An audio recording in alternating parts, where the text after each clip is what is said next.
Thankfully, positivity is coming back, and we're trying to move forward, albeit acknowledging, very important to acknowledge, that times are difficult, and let's not create any false view of that.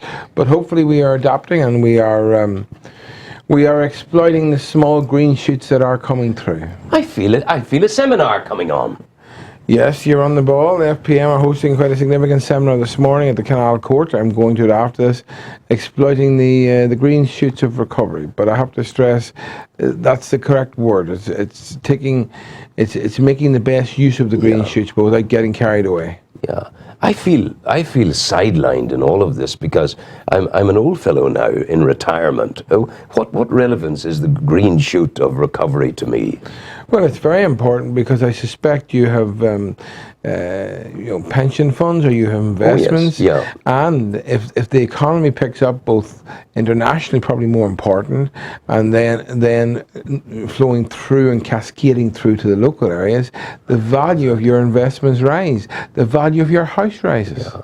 Because if the demand increases, market forces will push the value up. So actually, when we stand back and we say these boring economists, and yes, the detail may be boring now and again, but the reality is it affects everything we do. Yeah, but you have debored the economy and the economics. You have made the boring interesting. Oh, I'm not sure. No, you've actually taught me things here. I'm not sure. And in a simple way, you've done it. And the more that accountants would talk this way, the happier we'd all be. You used a lovely word there for an accountant. Cascading. I'm in a waterfall. I'm in a glen in Narnia. The cascading economy. What a lovely word. Well, it's whatever about the cascading economy we say wrong, but it's the cascading down through the economy, the delegation, the empowerment of all elements. You'd hit the economy, it was cascading everywhere. Get back! I just wouldn't want that headline. McCormack talks about a cascading economy. They might say McCormack's lost it. Maybe they're right. Hand has smitted him. What's that fella standing beside you there? He's looking at you there. He is. He's actually trying to get on top of me here. I'm getting worried about him. Wise. You need to watch him there. I think he looks like Santa's wife, but I think Santa himself. Look, let's deal with St. Coleman's. What's this nonsense that came out today? I chose not to use the story because there was no substantial conclusion to it. That an audit has said that there was some kind of an inappropriate adjustment of funding or something in the project for the... What is the story? Well, without getting into much detail, I think it's important we take a step back. Thankfully, the audit report, I think, concludes that the project in overall terms is a great success and is value for money. Yeah. The audit is critical of Sport NI in some of the internal processes they applied. But ultimately, if you stand back, and it is the role of the audit committee to be honest with you, to see whether there are ways processes can be improved, and it has done that. It's equally the role to investigate whether there's been misappropriation of funds, whether there's been fraud, whether projects don't give value for money. It's really encouraging that the St. Coleman's project actually is a tremendous success. It is, and there's none of the things you mentioned there. So what I'm really trying to say is, I think we take a step back. Yeah.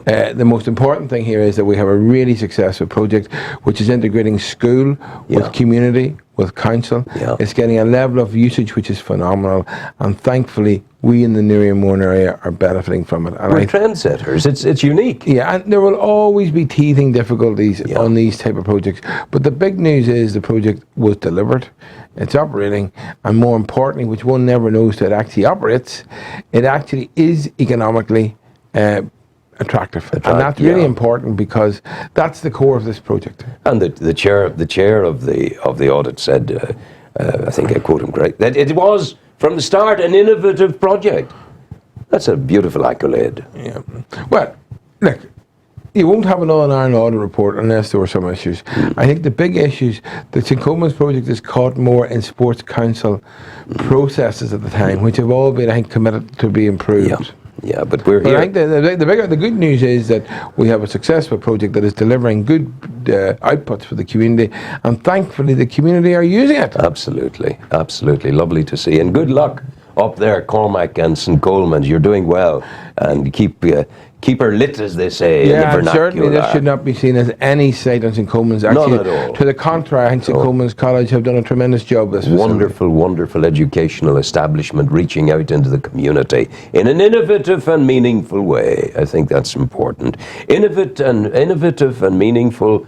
The Newry Charity Business Lunch, Christmas lunch, dinner this time. What a success, dear boy. It went well. It was a lovely occasion. I think that's very important, the spirit of the event, the atmosphere, the feeling of coming together, the feeling of inclusiveness, the feeling of perhaps making sure that those who are in more need than others at this point in time are considered. And I think that you would have been in a very small minority, if you existed at all, if you left that event without feeling positive that there was a lot of community responsibility, a lot of business responsibility, and a lot of recognition that a lot of volunteers are doing very good work in the community sector. You're the St. Vincent de Paul Fellow, the President, Micheál Murphy, is coming in today, later in the programme. Look forward to having him making the point that much of what they do would be, they would be less effective in the community, but for that the business lunch. Well, if you think about it, there's over £40,000 worth of toys.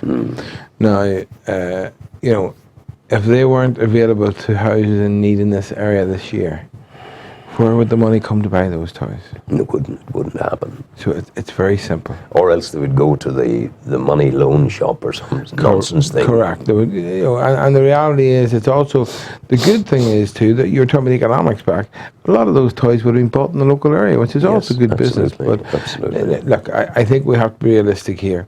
This is an opportunity to hopefully ensure that some people that, for whatever reason, living in this area that are in need this Christmas, that some of those needs will be helped.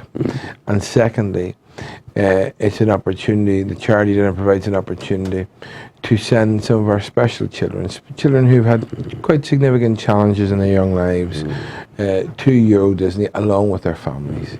And it was lovely this year again to see 3 kids going this year.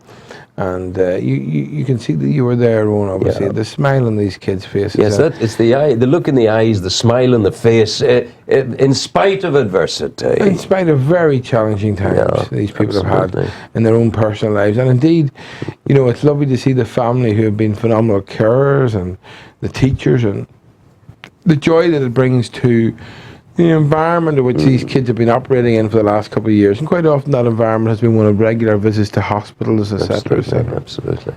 No, huge work. Well, they're doing it in South Africa at the moment. They're preparing for the great celebration of the life of Nelson Mandela. It would be wrong not to touch on that with you. Yeah, a great man. And I think, interestingly, I think one of his most interesting things that I find was, not in the context of his international achievements, which were phenomenal, but if one looks at the half-time, and when he spoke to the Rugby World Cup, before the Rugby World Cup, he gave Pino a comment, and if you actually read the comment he gave him, it's a very useful comment, because what it implies is that forget about the hurlers in the ditch, go out and do it. And hopefully you can make things better by doing it. But don't get hung up with the hurlers in the ditch. And, you know, I think it's really so important, because, you know, we can have all the analysts of the world, but ultimately it's the doers. The doers. It is given to few to turn dreams into reality. Yes, and we all acknowledge that we learn far more from our mistakes. Yeah. But isn't making a mistake so much better than sitting in a chair telling somebody how to do it? Oh, absolutely, absolutely. Because the mistake, you grow from the mistake. You grow into those shoots of progress that you're going to be talking about today. What kind of people will come to your event today? Today is specifically targeted at business advisors, fellow accountants, solicitors, and bankers. And the reason is it's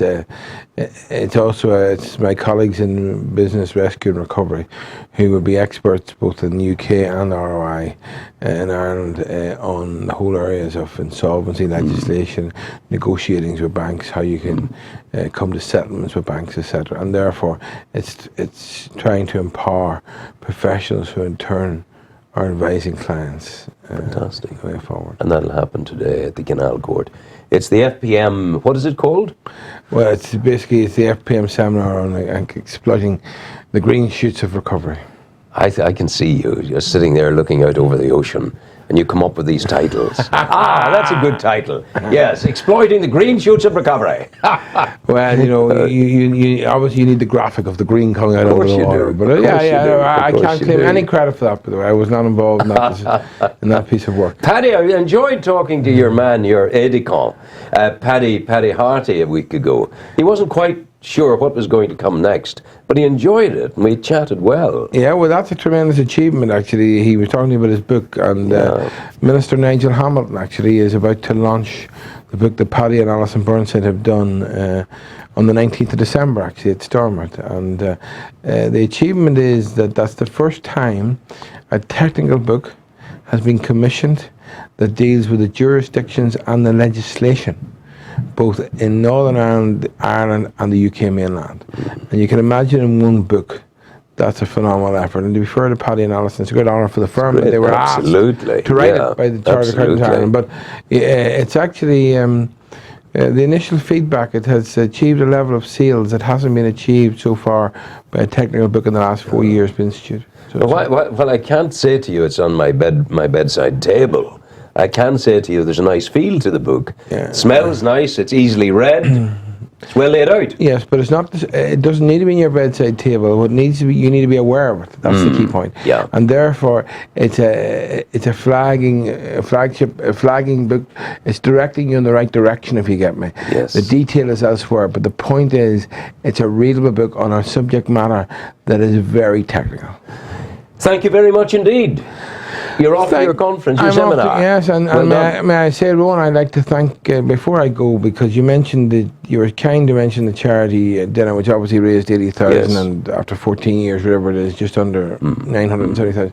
But Destination Newry played a key part in the success of the event, and we're delighted that the dinner was shown online around the world, and the feedback, I understand, has been very encouraging. So thank you to you personally and Destination Newry for their ongoing work. It's always a joy to be there and to be part of it, and it sets the tone for Christmas, doesn't it? It really yes, does. well, I have to tell you that my 13-year-old son seen you yesterday, and he said, Daddy, Rowan Hand is a role model for Santa. And I said, what do you mean? He said, if he put a red hat on him, he doesn't need any makeup. You would know he could be Santa's brother. And I said, that's tremendous. Tanis Claus. But there's a Santa. You see, we're all gifted with the opportunity to be a Santa in our lives with other people. You at the Christmas business lunch, there are all sorts of opportunities for people. He's a lovely lad, that young fellow of yours. He's growing into a strong and handsome young man. And well done to him. And it reminds me, I need to ask you, he may want you to visit him actually next week. I mean to sort that out. But Rowan, continue. It is in giving we receive. It is indeed. That not given is lost. That's it. So we're going to go. What are we doing now, Damien? Are you open to take instructions? Ladies and gentlemen, as is our custom at this point in the program, we continue with the Destination Newry News Hub.